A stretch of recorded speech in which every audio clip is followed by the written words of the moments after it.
Hey, folks. Erick Stakelbeck here. Welcome to the Watchman Newscast live stream. Happy Monday. And man, my first day back in the office after being out for about 8 days or so for vacation. Always tough the first day back. I'm still shaking the sand out of my hair from the beach, I think. But in all seriousness, it's good to be back. And I still came to you, to everyone live at least twice, 2 or 3 times last week while on vacation, because in case you haven't noticed, the Middle East never sleeps, even when Stacks is laying on the beach for a few days, getting a little much needed R&R. But good to be back with you. And speaking of the Middle East never sleeping, a few things to discuss today. Number one, the Houthis in Yemen. I mean, maybe not number one, but we're going to get to them eventually today. They won't stop, right? Because evil is relentless, and they are surely evil. So the Houthis in Yemen continue to be a thorn in the side, attacking shipping in the Red Sea once again yesterday for the first time in months, despite just the bombardment they've suffered at the hands of the U.S. and Israel over the past several months. I want to break down that. What should be done about them? But even more importantly, okay, the big story. You can't bury the lead, right? Prime Minister Netanyahu and President Trump meeting tonight, this evening, over dinner at the White House. I'm coming to you around 4:15 Texas time. So they're meeting probably pretty soon on the East Coast. It's 5:15 right now. And what a meeting it will be. Number one, and speaking of Texas, before I get into it, could you please, folks, everyone around the world, we've got prayer warriors, intercessors around the world watching right now. Central Texas, you probably heard about these horrific flash floods on the 4th of July. They're still recovering bodies, at least 90 people killed, including 27 children at a girls' Christian camp in Hunt, Texas. It's horrible. There's still at least 10 campers missing, a counselor. I just mention that for your prayers. Because again, we've got prayer warriors, mighty intercessors, watchmen and women on the wall who watch this live stream, subscribe here. Could you keep them in prayer right now? I'm praying for some miraculous survival stories, and that more kids are found against all odds, that God will comfort the families who've lost loved ones, and just keep it all in prayer, please. It's a really horrific situation. A few hours south of where I'm at right now, I'm in Dallas, Fort Worth, but a few hours south of here, in Kerrville, Texas in particular, and Kerr County. I want to mention that for our prayer warriors, because I know you will lift them up in prayer, all the people affected by these horrific floods. But today, lift also Trump and Bibi up in prayer, because I believe, folks, and I say this not lightly at all, that Trump and Bibi, and I've said it many times, they're Churchillian type figures. And Winston Churchill is one of my heroes. And he saw the gathering storm. He warned about it. He took bold and decisive action against it in the run-up to World War II. And of course, during World War II, we're talking about the threat posed by Nazi Germany. Churchill got it when seemingly not many others did, including in his own country, his own parliament. He was lambasted as a warmonger, an alarmist, and all the rest. Well, Benjamin Netanyahu had been warning about the Iran nuclear threat for, I don't know, at least 25 years.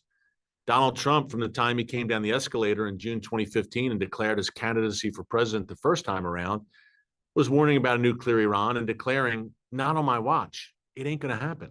So Trump and Bibi, to see them working together, working in tandem, absolutely incredible. I don't think we've seen anything the likes of this. Two strong, bold, decisive, anointed leaders. 1980s, Ronald Reagan, Margaret Thatcher, with help from Pope John Paul II, helping to defeat the Soviet Union. I mean, at least, look, by the time Reagan left office, it was just 2 years later, 91, where the Soviet Union collapsed. Short time after he left office, the Berlin Wall collapsed. So Reagan, Thatcher, laid the groundwork for sure together, two close allies, and Pope John Paul II played a role there for sure. The Solidarity Movement, Lech Walesa, et cetera. Remember, he was Polish, and a lot of the anti-Soviet resistance was based in Poland at the time. And the three of them worked together, three world leaders. And I think back to Churchill, of course, worked with FDR, and I know there's varying opinions, of course, on FDR. I know that.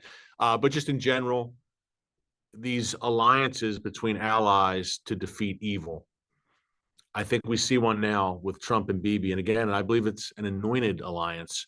And look at the great things they've done together, not only during Trump's first term when Bibi was in office, Abraham Accords, moving the U.S. Embassy to Jerusalem, pulling out of the Iran nuclear deal, Trump recognizing Israeli sovereignty over the Golan Heights, Trump designating Iran's Islamic Revolutionary Guards Corps as a terrorist organization. All of that happened during President Trump's first term. Oh, and by the way, eliminating Qasem Soleimani, the Iranian terror master. Trump did all of that in 4 years. Now he's back, and I would say we're off to a rip-roaring start in the second go-around of the Bibi-Trump partnership. Look no further than a few weeks ago, the destruction of Iran's nuclear weapons facilities. Israel got the ball rolling, striking in Natanz and Isfahan, causing heavy damage. President Trump on June 21st sealed the deal, sent in US B-2 bombers to finish the job, destroying Isfahan and Natanz, and also destroying that heavily fortified underground Fordow nuclear site. So that alone, folks, if that alone was the legacy of the Trump-Bibi partnership, the destruction of Iran's nuclear weapons facilities, it's already one for the ages. But as I just reiterated for you, that was the tip of the iceberg, the destruction of Iran's nuclear program, because during their first term, they did great things. And I believe the great things are just getting started this term. Trump has talked about also his possible plan or his vision for Gaza post-Hamas.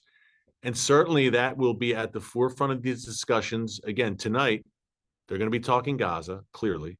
They're going to be, I don't want to say doing a victory lap, because as of now, as I come to you, and this may change in the next few hours, but as of now, there is no media and no joint public appearances scheduled for Trump and Netanyahu, which is kind of surprising. I thought President Trump would want to get in front of the cameras and kind of trumpet, no pun intended, the big victory against Iran and the good things to come, including very, very possibly, perhaps even probably, Abraham Accords deals between Israel and the likes of Saudi Arabia and others. So exciting things are on the horizon right now in the world's most chaotic, strategic, and prophetic region, the Middle East. Gaza, Iran, I'm sure they'll talk Yemen, and the Houthis are like a thorn in the paw of the U.S. and Israel, a jihadi thorn that won't seem to go away. So I know they're discussing that. But we want to break all this down today. And Gaza itself, we haven't led with Gaza in a while here on the channel because Iran was obviously front and center. But how about this for a teaser as we get into it? A top Hamas official said earlier today, Monday, July 7th, essentially, we've been defeated, and 95%, folks, count it, 95%, this is according to a top Hamas official, 95% of Hamas's leadership has been killed since October 7, 2023. And Hamas has lost 80% of its control over Gaza. Add it all up, and this war in Gaza seems to be approaching end game. So it's no surprise that President Trump wants a ceasefire, wants to wrap this thing up because it's oh so close, and yet in some respects, not so close. And we're going to break that down as well. But before I do, quick reminder, if you like what you're hearing, current events, breaking news, mainly from Israel and the Middle East, but we go around the world, the entire geopolitical spectrum, and we do it from an unapologetically biblical perspective. If you like that, you like what you're hearing, join close to 1.1 million watchmen and women on the wall and subscribe to this channel. We'd be honored to have you. And make sure you click the notification bell so you get alerts every time a new video is posted. By the way, we've got another YouTube channel. Yeah, we've got two, as if we weren't busy enough. I host a nightly show on TBN. It's the world's largest Christian television network. It is called Stakelbeck Tonight. There's every weeknight on broadcast on TBN, 7:30 p.m. Eastern Time, with a re-air at 10:30 p.m. Eastern Time. And guess what? We've got a Stakelbeck Tonight YouTube channel. So you can subscribe there as well, at Stakelbeck Tonight, and you get clips from the nightly show. If you love what we do here on the Watchman channel, you'll love the nightly show, Stakelbeck Tonight. We've got great guests, interviews, commentary, all sorts of good stuff. So check that out. And of course, follow me on X and Facebook, Instagram, and across social media for such a time as this, because, man, there's a lot going on. And, you know, as I'm talking about it and I'm thinking about it, I kind of like that Bibi and Trump, at least as of 4:25 Texas time on Monday the 7th, aren't doing media together. What that tells me, folks, is this. They're getting down to business. President Trump, it's kind of brass tacks, in a positive way. Bibi's a friend, but they're getting down to business and they're getting stuff done. Trump is a doer. Bibi is a doer. Trump is a deal maker. Bibi is a deal maker as well. I mean, a masterful politician if you have followed Israeli politics over the past 30 years. Both of them are. And now they both see a unique opportunity. The window is open. I believe it's a prophetic window to move the needle in the Middle East, to shape a new Middle East. Again, they're doers, they're bold, visionary leaders, Trump and Bibi. And if you put them together, good things are going to happen. Dare I say great things we've seen already over the past 9 years or so of this partnership. But I think both men are saying, look, this is a business dinner, a business meeting.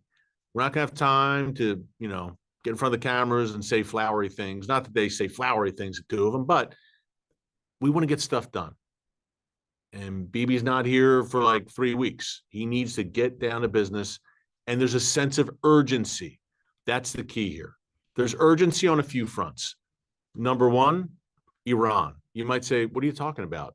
Urgency. They just destroyed Iran's nuclear weapons program, did the U.S. and Israel together. Israel smashed Iran's ballistic missile capabilities, took out at least half of its launchers and hundreds of Iranian ballistic missiles. Oh, yeah, took out some 30 top Iranian generals and 12 Iranian nuclear scientists. The regime is a shambles economically, teetering on the brink of collapse, God willing, but they're hanging on so far. I say all that to say, you would think, in a sense, that Iran has been dealt with, and let's move on and put it in the rearview mirror, but not so fast. A few things here to remember. Ayatollah Khamenei declared victory in the wake of the U.S.-Israel assault on the nuclear facilities. It's the 12-day war it's being called now. That's number one. So clearly the Iranian regime did not get the memo. That's number one.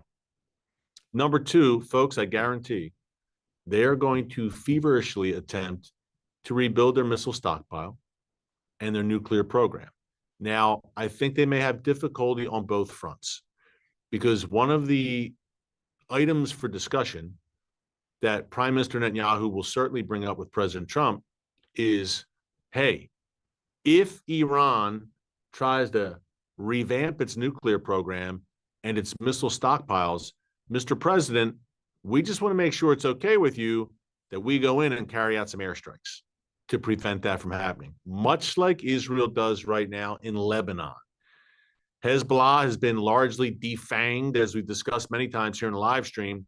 But to solidify that state of play, Israel has continuously, over the past few months, since the ceasefire with Hezbollah was signed in Lebanon back in November 2024, Israel many times has bombed Hezbollah military assets to guarantee and to make sure that Hezbollah does not become strong again, does not revamp its military and terror capabilities.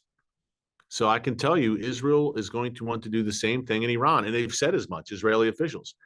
They're not going to let Iran drive for the bomb again or become a ballistic missile powerhouse again. It ain't happening. That's number one.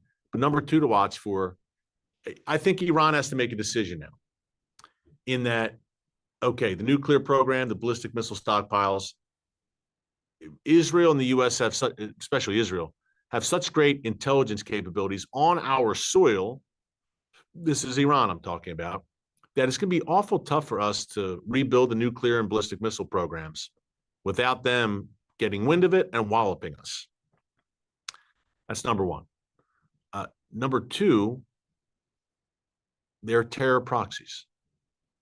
They might say, okay, nuclear ballistic missile for now is going to be tough, even with help, unless we get help from China, Russia, North Korea. There's other members of the Gathering Storm coalition that we're a part of. Other than that, it's going to be tough. And by the way, I've been saying here, the ring of fire, the proxy strategy of the Iranian regime clearly has failed.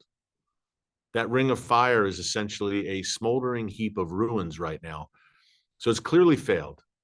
So what you can expect is for the Iranian regime to cleave closer to nation states with staying power. China, Russia, North Korea, Turkey as well, especially nuclear powers like China, Russia, and North Korea.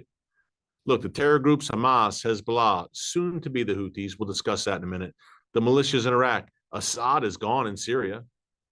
They don't have the staying power, the stability, or the security that nation states do, especially nuclear armed nation states. So it's common sense for the Iranian regime right now to be reevaluating everything after the massive L they took during the 12-day war and saying, okay, we tried with the proxy strategy, the ring of fire surrounding Israel, and we had some major successes, but ultimately it was too flimsy. And the Zionist entity, as they call Israel, was able to smash that ring of fire. So they're going to look to nation states. And I believe prophetically that lines up as well. If you look at the book of Ezekiel, chapters 38 and 39, that coming war of Gog and Magog. And I believe the October 7th wars, as I've called them, against Hamas and Hezbollah and Iran and the Houthis, are setting the chess pieces and setting things in motion for future, even greater prophetic events to come, including that war of Gog and Magog described by the prophet Ezekiel. But I think when you read Ezekiel, Persia, which is modern day Iran, but in Bible times when Ezekiel was writing, it was called Persia, will be closer to Turkey and Russia, all these nation states that come against Israel one last time before getting smashed, divinely smashed as God intervenes. But I don't want to spoil it for you. Go and read Ezekiel, read from 37 to 39, those chapters for yourself and see what I'm talking about.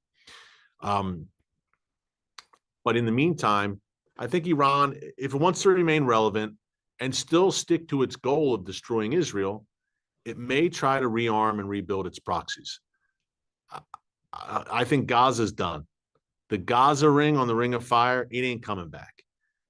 Hezbollah, a shell of itself. But that could be the most likely way Iran goes, perhaps try to rearm Hezbollah. Here's the problem there. Israel has incredible intelligence throughout Lebanon, Hezbollah's home base. And secondly, Syria has been lost. Iran has, for all intent and purposes, been kicked out of Syria by the new regime in Syria that replaced Bashar al-Assad. So how Iran would get weaponry and all the rest to Gaza or Lebanon, I don't know. What they may do is try to intensify their efforts in Judea and Samaria, the biblical heartland of Israel. The world calls it the West Bank. We call it Judea and Samaria, and for good reason, because that's what the Bible calls it. They could try to ramp up their efforts there. Look, they've had great success with the Houthis.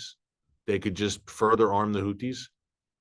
Maybe those Shia militias in Iraq start rearing their heads again with Iranian backing. So they still have options, but their most notorious and effective proxies have always been Hezbollah and Hamas, and now they're pretty much, certainly Hamas and Islamic Jihad as well in Gaza, they're certainly off the table right now, and Hezbollah's teetering.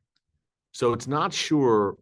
I think what is the only certainty about Iran's moves forward is it's going to draw closer to nation states again, rather than the proxies. But it's going to try, it'll probably give one more shot with rebuilding the proxies.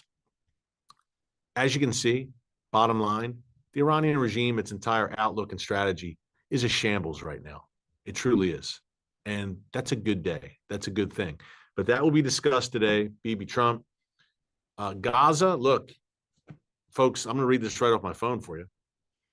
A senior Hamas, this from Israel National News, a senior Hamas official admits we lost control of over 80% of Gaza since October 7th. On that day, October 7th, 2023, Hamas signed its own death warrant. By extension, so did the Iranian regime, Hezbollah, and all the rest.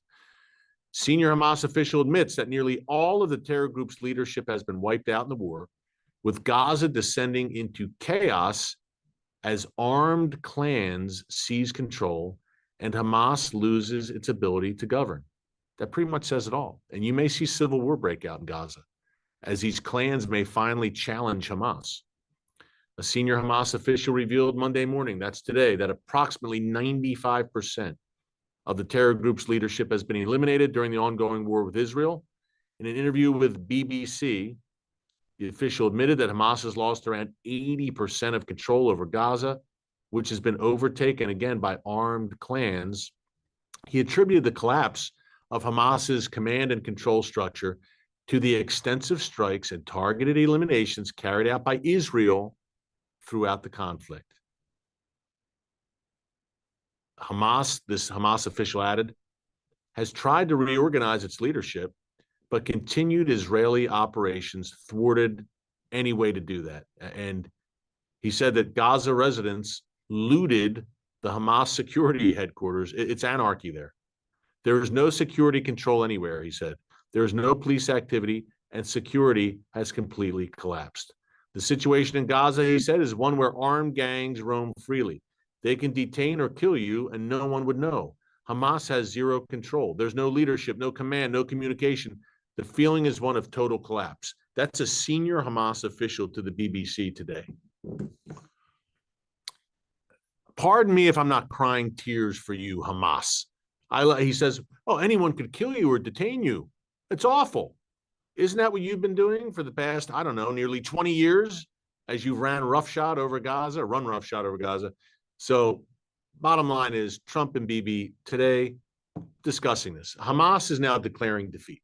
You saw the thumbnail, the title of today's live stream. They can't hide it.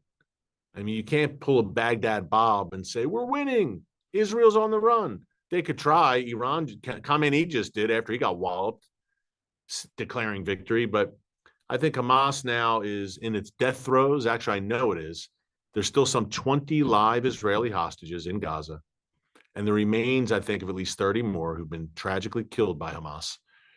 But President Trump wants that ceasefire by the end of the week.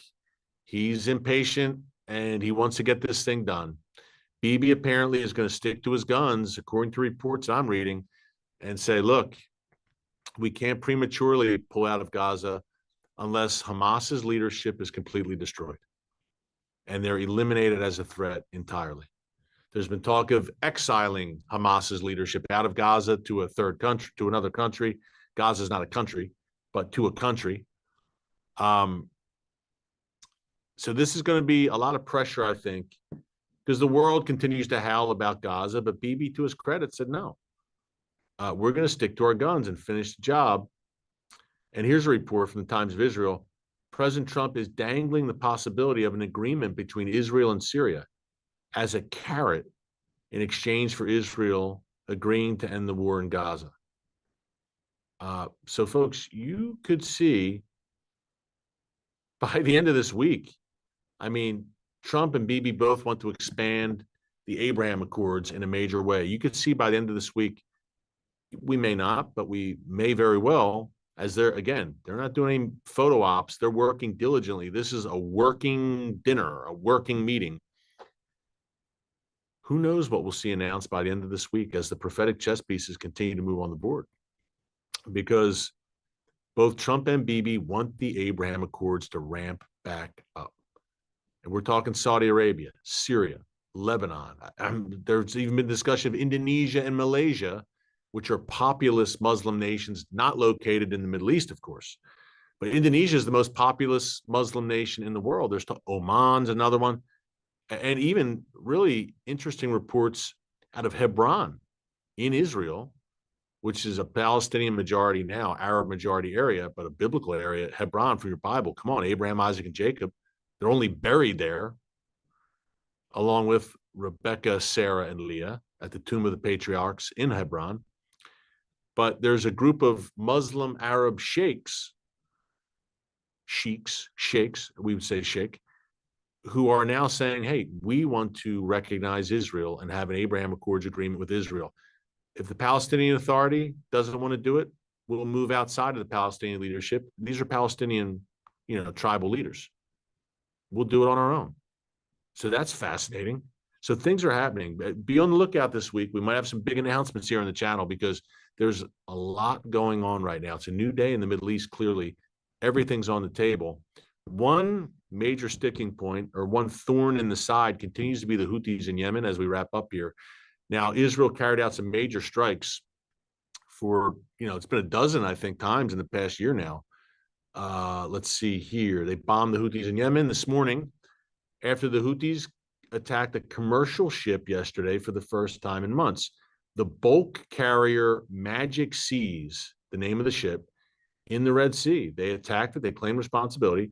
Israel responded, striking ports, major ports in Yemen, and a cargo ship seized by the Houthis in November 2023. So the Houthis, according to the IDF, installed a radar system on that ship and have been using it to track vessels in the Red Sea for further terror activities. Israel announced Operation Black Flag. That's what it's called, against the Houthis. And they're going to pay a heavy price, Israel is saying. And I've said, look, at the end of the day, it's a tough nut to crack in that it's a mountainous, rugged desert terrain with many places to hide, clefts and caves. Hamas can literally fire a ballistic missile, then wheel it back inside a cave and hide. So airstrikes alone probably won't do the job. No one wants boots on the ground in Yemen. That's not what I'm saying, but it would not be beyond the realm of possibility for the U.S., Israel, perhaps even together, some elite, small, crack special forces commandos to do a swift operation on the ground there and maybe take out the Houthi leadership. Decapitate the Houthi leadership, I think, is probably the key here, because those missiles continue to fly. Even after Israel carried out those strikes earlier today, the Houthis launched 2 more ballistic missiles. So it's got to stop. And if Iran is cut off from supplying the Houthis, that would be a big step in that direction. A lot going on, folks. Keep it all in prayer, as I said. Exciting times, Bible times, and you're living in them, and we're walking through them together. Great being with you today, back from vacation. Until next time, God bless you, and remember, never hold your peace. Hey everyone, thanks for checking out the Watchman Newscast. Make sure you hit the subscribe button so you never miss an upload, and tap the bell icon so you're notified every time a new video is posted. And don't forget to share your thoughts, insights, and comments below. Thanks for watching. We'll see you back here tomorrow.